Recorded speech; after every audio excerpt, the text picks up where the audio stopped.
אז איך נותנים דמי חנוכה לילדים שאוהבים שוקולד? ונותנים את זה בהפתעה. לקחתי כסף וגלגלתי אותו היטב. עטפתי אותו בתוך שקית על מנת לשמור על היגיינה, כשהוא ייכנס כמובן לתוך השוקולד שלי.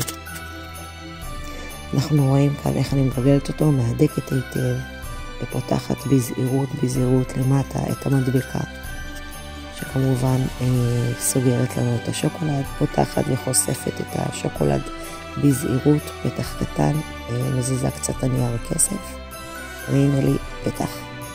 אני ניגשת, מדליקה את הגז, לוקחת כפית כמובן, מחממת אותה על מנת שתהיה מספיק חמה כדי להמיס את השוקולד, ויוצרת חור קטן כמו בתוך קופה. יצרתי את החור, מחממת, בודקת שוב, מצוין, יש לי חור. ניגשת, לוקחת את מה שגלגלתי, את הכסף בתוך השקית, ומשחילה אותו פנימה. ומתחילה כמובן לאטום בחזרה את האיש שלג החמוד שלי, שלא יחשדו בכלל שהוא נפתח אי פעם. אחרי שאטמתי אותו היטב, אני מחזירה את המדבקה.